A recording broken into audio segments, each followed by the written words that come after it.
चंद सवाल हैं। सबसे पहले सर शैली के बारे में बात करेंगे। आपकी अपनी जो पढ़ाई लिखाई हुई है पूरा जीवन वो अंग्रेजी माध्यम में हुआ है, बावजूद उसके आपने हिंदी को माध्यम कैसे चुना अपनी पुस्तक के लिए? मैं आप बहुत सही कह रहे हैं। मैंने अंग्रेजी में मेरी शिक्षा कॉन्वेंट में हुई, फिर हाई स्कूल में हुई और फिर दिल्ली विश्वविद्यालय में मैं अंग्रेजी साहित्य का स्कूल चला, ऑनर्स किया, MA किया, फिर ग्रेजुएशन। और अंग्रेजी एक ऐसी भाषा है, मेरे ख्याल से उससे समृद्ध भाषा आज के संसार में शायद बहुत कम भाषा है। और उसका साहित्य जो है वो मेरे ख्याल से हम कहें कि as a reservoir of knowledge, अगर गेट अबाउट उसकी साहित्य को कहेगी, वो मेरे ख्याल से सबसे ज़्यादा उसमें नॉलेज आ सारे देश दुनिया की जितनी भाषा है उसको सुनाता है। इसमें मैं उसका कृतज्ञ हूँ। उस प्रारंभ का जिस अवसर में मुझे अंग्रेजी साहित्य और अंग्रेजी पढ़ने का, लिखने का और दर्शन जितना मैं समझ पाया, उसे एकीकृत करने का अवसर मिला। के भाव मेरे ऐसे थे, मुझे वो हिंदी लिखने पर विवश हो गया और वो एक प्रकार से आंतरिक कुछ आत्मा की आवाज़ थी, उस वजह से मैंने लिखा। इससे ज़्यादा मैं शायद इसको नहीं समझा पाऊँ। जैसा कि मैंने शुरुआत में कहा था कि बाबा तुलसी की कतार में खड़े हैं, जो बाजार के लिए नहीं लिखते, स्वांतः सुखाय के लिए लिखते हैं। एक बार जोरदार तालियां श्रीमान। दूसरी अरबिंदो ने अपने जो letters on poetry and art, उसमें उन्होंने कहा जब भी आप कोई चीज़ सृजनात्मक करते हैं, जहाँ तो चैतन्य का जो धरातल है वो सामान्य धरातल नहीं है, आप उससे थोड़ा सा ऊपर उठ जाते हैं। और सबसे अच्छा साहित्य वो होता है जो अधिमानस से या सुपरमाइंड के, जहाँ प्रेरणा सुपरमाइंड से आती है। ओके, मैं हमारे संजीव चोपड़ा साहब का जो ये ऑर्गेनाइजेशन है, value of the word, value of word, तो जो शब्द की बात कर रहे हैं, ये मैं आपको तो बधाई दूंगा कि आपने इतना सुंदर इसका जो है नाम रखा, क्योंकि जो आप कर रहे हैं और जो मानव सभ्यता है, मेरे विचार से बड़े बड़े और बाकी लोगों ने भी कहा, मैं तो बहुत छोटा आदमी हूँ, जो मानव जीवन का जो भिन्नता है सब बाकी जीवों से, वो शब्द की वजह से। केवल एक ही चीज जो भिन्न बनाता है वो शब्द है। और चाहे हमारा यहाँ पूर्व का दर्शन हो या पश्चिम का दर्शन हो, अगर जो आप ओल्ड टेस्टामेंट देखें, उसमें क्या लिखा हुआ है, in the beginning there was the word. वो ट्रांसलेट किया आगे, जब पहले यहाँ मिशनरी आए तो उन्होंने गढ़वाल में, आज से 400 साल पहले उन्होंने बाइबल को गढ़वाली में ट्रांसलेट किया। तो उसमें कहा सबसे पहली शब्द छयो, और शब्द परमेश्वर का दगड़ा मा छयो, और शब्द परमेश्वर छयो। और हमारे यहाँ भी है कि शब्द ब्रह्म है,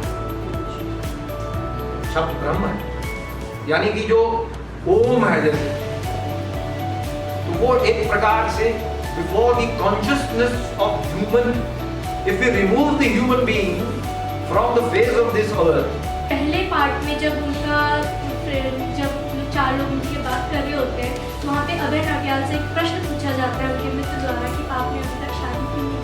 तो उसके उत्तर में जब वो बोलते हैं कि उनका एक बचपन का प्यार था केशव श्रीनिवास उनसे, तो वो आपने जब वो उस चीज़ को लिखा था, कहीं ना कहीं अपने आप से भी कनेक्ट करा था या सिर्फ कैरेक्टराइज करा? जहाँ तक प्रश्न है व्यक्तिगत, वो मैं पहले ही उसका उत्तर दे चुका हूँ कि इसमें मेरे जीवन से कतई कोई ताल्लुक नहीं है, मैं बार बार कह रहा हूँ। और ये एक महज एक रचना है, और ये अपने विचारों को ऐसे लिख सकते थे, लेकिन हमेशा ये कहा गया है, एरिस्टोटल ने पोएटिक्स में कब लिख के चले गए थे कि कथारसिस जब है एक इमोशनल एक्सपीरियंस, अनुभव के जब आप उसमें ले जाते हैं किसी को, तो उसके अंदर वो चीज़ ज़्यादा बेहतर घर करती है। तो उस विचार को बनाने के लिए ये कहानी रची गई है। इस मैक्रो जो प्लॉट है उसको सोचना आवश्यक होगा मेरे विचार से, वो मैंने सोचा। फिर जब वो मैक्रो प्लॉट को मूव करेंगे, फिर वो धीरे धीरे ग्रो करता चला जाएगा। ऐसा मैंने किया, और पहले 30-35 पन्ने मैंने जब लिखे तो उनमें मुझे काफ़ी कठिनाई थी।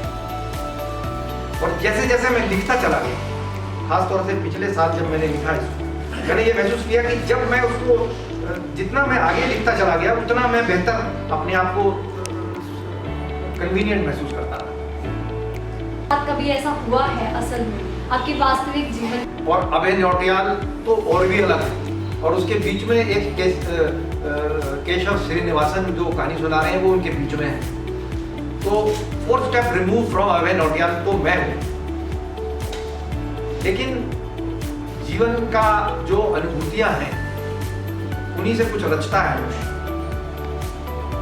जो आपने भावनात्मक बात कही वो तो खैर मानवीय पहलू है कि उसके पिता का मृत्यु हो जाती है, वो तो एक केवल भावनात्मक बात है। लेकिन जो आपने वो बताया जो ट्रेन के आगे व्यक्ति कूद जाता है, जिन्होंने शायद ये कहानी पढ़ी, मेरा ये प्रयास रहा है कि कोई भी शब्द, कोई वाक्य, कोई घटना सुपरफ्लुअस ना हो।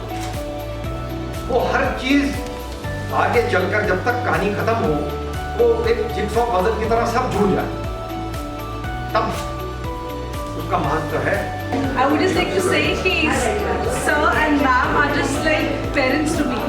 They've always been there, I'm sure, not only with me but for everybody actually. And ये जो novel है, last time I really want to thank Madam and Sir for giving me an opportunity to become the MC for that particular D-Day. जो इनका एक अलग से sir का एक सफर शुरू हुआ, उसमें मैं भी एक हिस्सा थी, तो उसके लिए I'll always cherish the memories throughout. And जिस प्रकार से एक राइटर एंड ऑथर का I think the most important part is to express yourself. एक अभिव्यक्ति जो सर ने अपने लिमिट, और आई थिंक ये पहला ऐसा नॉवल है जिसको हर एक एज ग्रुप में पसंद किया जा रहा है. So that is the greatest essence of the complete novel. It is not at all boring. Sometimes you just read few pages and then you realise कि नॉवल बोरिंग है, you don't like to move ahead.